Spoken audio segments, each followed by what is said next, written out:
Topic பார்க்க போகிறோம்.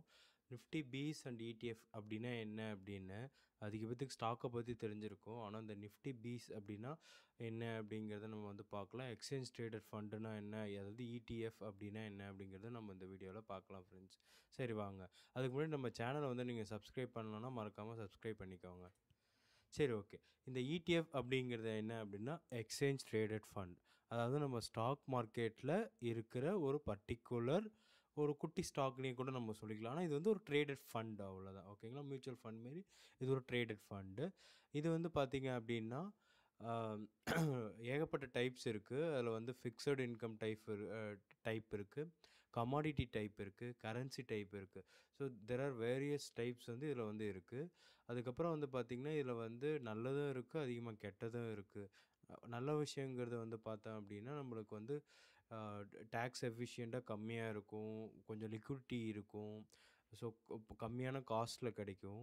So அடுத்த ப்ராப்ளம்ஸ் இல்லை, ட்ராபேக்ஸ் என்ன அப்படின்னு வந்து பார்த்தோம் அப்படின்னா மார்க்கெட் ரிஸ்க் இருக்கும். ஏன்னா ஷேர் மார்க்கெட்டுனாவே ரிஸ்க்கு. ஸோ அந்த மார்க்கெட் ரிஸ்க் இருக்கும். சம் பர்டிகுலர் லிக்விடிட்டி ஃபண்டில் வந்து பார்த்திங்கன்னா, அதாவது எக்ஸ்சேஞ்ச் ட்ரேடட் ஃபண்டில் வந்து பார்த்தோம்னா லிக்விடிட்டி வந்து ரொம்ப கம்மியாக இருக்கும். ஸோ அது ஒரு பிரச்சனை ஃப்ரெண்ட்ஸ். அதுக்கப்புறம் வந்து பார்த்திங்கன்னா what are exchange traded funds அப்படின்னு வந்து பார்க்கும்போது நம்மளுக்கு வந்து பார்த்திங்கன்னா ஆக்டிவ் பேசிவ் வந்து ரெண்டுமே இருக்குது. ஸோ அது மூலயமா வந்து நம்ம டைவர்ஸிஃபை பண்ணி இன்வெஸ்ட் பண்ணிக்கலாம். அதுக்கப்புறம் வந்து பார்த்திங்கன்னா முன்னாடி சொன்னதை லோ காஸ்ட்டில் நம்மளுக்கு வந்து இருக்கும். அதுக்கப்புறம் வந்து பார்த்திங்கன்னா இதில் எக்ஸ்பென்ஸ் ரேஷியோன்னு சொல்லிட்டு ஒன்று இருக்குது. இப்போ மியூச்சுவல் ஃபண்டில் வந்து பார்த்திங்க அப்படின்னா கொஞ்சம் எக்ஸ்பென்ஸ் ரேஷியோ அதிகமாக இருக்கும். பட் இந்த எக்ஸ்சேஞ்ச் ட்ரேடட் ஃபண்டில் வந்து பார்த்திங்கன்னா அந்த எக்ஸ்பென்ஸ் ரேஷியோ வந்து ரொம்ப கம்மியாக இருக்கும். அதுதான் ஃப்ரெண்ட்ஸ். சரி, அதுக்கப்புறம் வந்து பார்த்திங்கன்னா இந்த டைப் ஆஃப் இடிஎஃப்ல வந்து பார்த்திங்கன்னா ஈக்விட்டி இருக்குது. இப்போ வந்து பார்த்திங்கன்னா அதில் வந்து பார்த்திங்கன்னா இப்போது சில பர்டிகுலர் இதில் வந்து பார்த்திங்கன்னா இப்போ கோல்டுன்னு எடுத்துக்கிட்டோன்னா அது ஒரு இடிஎஃப் இருக்குது. நிஃப்டி பேங்க் வந்து அது ஒரு இடிஎஃப் இருக்குது. ஸோ அதை வச்சு வந்து பார்த்திங்கன்னா அது எல்லாமே ஈக்விட்டி பேஸ்டு.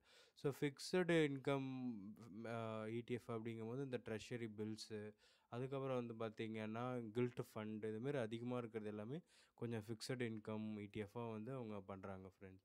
ஸோ அதுக்கப்புறம் இதை வந்து பார்த்திங்கன்னா இதில் பெனிஃபிட்ஸ் நம்ம பார்த்தது என்னென்னா டைவர்சிஃபிகேஷன் வந்து நல்லாவே இருக்கும், ட்ரான்ஸ்பரன்சியாக இருக்கும். எவ்வளோ வந்து நீங்கள் இது வந்து மோர் ஆஃப் ஷேர் பை பண்ணுறது தான், அதனால் வந்து ட்ரான்ஸ்பரன்சியாக வெளிப்படைத்தன்மையாக இருக்கும். லோ காஸ்ட்டு முன்னாடி சொன்ன மாரி ஈஸியாக ட்ரேட் பண்ணலாம். இன்றைக்கி வாங்கலாம், நாளன்னைக்கு விற்கலாம்.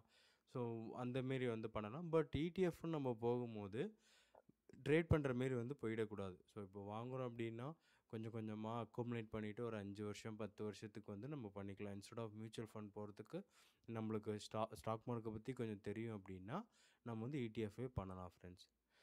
அதான் ட்ராபேக் இதில் ஆல்மோஸ்ட் வந்து பார்த்துட்டோம். மார்க்கெட் ரிஸ்க் இருக்குது, இன்டைரக்ட் சார்ஜஸ் இருக்கும். ஆஸ் யூஷுவல் நம்ம கவர்மெண்ட் வந்து பார்த்திங்கன்னா ட்ரான்சாக்ஷன் ஃபீஸ் இன்க்ரீஸ் பண்ணுறாங்க, ஜிஎஸ்டி இன்க்ரீஸ் பண்ணுறாங்க, டேக்ஸ் இன்க்ரீஸ் பண்ணுறாங்க. அப்படியே வந்து கயிறில் நம்ம நின்னா எப்படி ஆடுவோமோ அதேமாரி தான் இருக்குது. ஸோ அது வந்து ட்ராபேக் தான் கண்டிப்பாக. சரி, இங்கே பார்த்தீங்க அப்படின்னா இதெல்லாம் வந்து பார்த்திங்கன்னா லிஸ்ட் ஆஃப் இடிஎஃப்ஸ் வந்து பிசின்னு கூட சொல்லுவாங்க. Nifty, PSU, junior, IT BeES, gold BeES. So இதுமாதிரி ஏகப்பட்ட இடிஎஃப்ஸ் இருக்குது. ஆல்ஃபா இடிஎஃப், இந்த ஆல்ஃபா இடிஎஃப்ங்கிறது ஆல்ஃபா 50 ஸ்டாக் உண்டானது. சரி, இப்போ நம்ம இடிஎஃப்பை பற்றி பார்த்துட்டோம். அதுக்கப்புறம் என்னென்னா நிஃப்டி பீஸ்ன்னு பார்க்கலாம். இது வந்து பார்த்திங்கன்னா மோஸ்ட்டாக அதிக பேர்த்த வந்து கேள்விப்பட்டது. ஏன்னா இந்த நிஃப்டி பீஸுங்கிறது என்ன அப்படின்னா டாப் 50 கம்பெனிஸ், இந்தியாவோட முதல்ல இருக்கிற 50 கம்பெனி மேலே இவங்க வந்து இன்வெஸ்ட் பண்ணுறது தான் அது. ஸோ இதோட யூசேஜ் என்ன, இதில் பெனிஃபிட் என்ன, ட்ராபேக் என்ன அப்படிங்கிறத நம்ம இந்த அப்கமிங் இதில் பார்க்கலாம். சரி வாங்க. சரி, இந்த நிஃப்டி 50 இண்டெக்ஸ் வந்து நம்மளுக்கு எல்லாமே தெரியும். இது வந்து பார்த்திங்கன்னா என்எஸ்சி, நேஷ்னல் ஸ்டாக் எக்ஸ்சேஞ்சில் வந்து லிஸ்ட்டாக இருக்கிறது. ஸோ இந்த நிஃப்டி 50க்குள்ளார 50 ஸ்டாக் இருக்கும். 50மே வந்து பார்த்திங்க அப்படின்னா டாப் 50 கம்பெனிஸ்.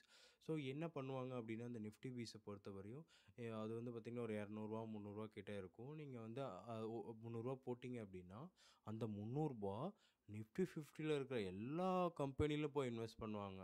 இப்போ உங்களால் ஒரு 50 கம்பெனி நீங்கள் வாங்கிட முடியாதுல்ல. ஒரு ஸ்டாக் வந்து 5000 இருக்கலாம், ஒரு ஸ்டாக் 10,000 இருக்கலாம், ஒரு ஸ்டாக் 3000 கூட இருக்கலாம்.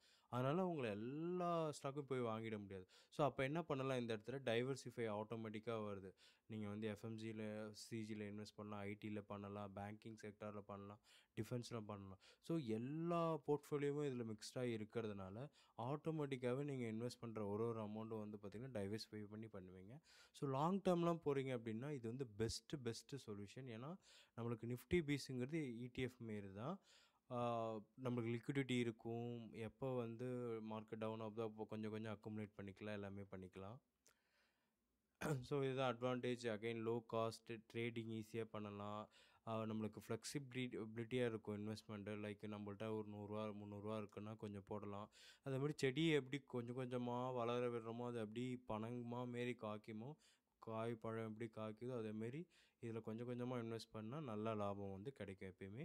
ஆனா எப்பயுமே வந்து பார்த்தீங்கன்னா, இதில ரிஸ்க்கும் இருக்கு. ஏன்னா, இது வந்து பியூரா வந்து நிஃப்டி 50ய பேஸ் பண்ணி இருக்கு. ஸோ நிஃப்டி 50யோட கம்பெனி ஸ்டாக்ஸ் எல்லாம் இறங்குச்சு அப்படின்னா, கண்டிப்பா வந்து இந்த நிஃப்டி பீஸும் இறங்கும் ஃப்ரெண்ட்ஸ். ஸோ அதுதான். மார்க்கெட் ரிஸ்க் கண்டிப்பா இருக்கு. லிக்விடிட்டி ரிஸ்க்கும் இருக்கு. ஸோ கன்க்ளூஷனா பார்க்கும்போது வந்து பார்த்தீங்கன்னா, நம்ப நிஃப்டி பீஸ் இது வந்து மோர் ஆஃப் இடிஎஃப் தான். ஸோ நம்ப எல்லா ப்ராப்ளமும் வந்து இதில வந்து பார்த்தோம் ஃப்ரெண்ட்ஸ். ஓகேங்களா? சரி ஃப்ரெண்ட்ஸ், இந்த வீடியோ உங்களுக்கு பிடிச்சிருக்குன்னு நான் நம்புறேன். அதுக்கப்புறம் வந்து பார்த்தீங்கன்னா, நம்ம சேனல வந்து நீங்க வந்து இன்ன வரையும் சப்ஸ்கிரைப் பண்ணலன்னா, மறக்காம வந்து சப்ஸ்கிரைப் பண்ணுங்க. இந்த வீடியோவ வந்து லைக் பண்ணா தான், அதிக பேத்துக்கு வந்து ஷேர் மார்க்கெட்ல இந்த பேசிக் இன்ஃபர்மேஷன் தெரியாதவங்களுக்கு கூட இது போய் ரீச் ஆகும். அதனால மறக்காம வந்து பார்த்தீங்கன்னா, லைக் பண்ணுங்க, கமெண்ட் பண்ணுங்க, ஷேர் பண்ணுங்க ஃப்ரெண்ட்ஸ். ஓகேங்களா? உங்களுக்கு இந்த நிஃப்டி பீஸ் அல்ல இடிஎஃப்ப பத்தி இன்னும் டீட்டெயில் வேணும் அப்டின்னா சொல்லுங்க. நான் இன்னும் டீட்டெயிலாவே போடுறேன். ஏன்னா ஏகப்பட்ட டேட்டா இருக்கு. நம்ம இன்னும் டீட்டெயிலாவே போடலாம். Thank you friends.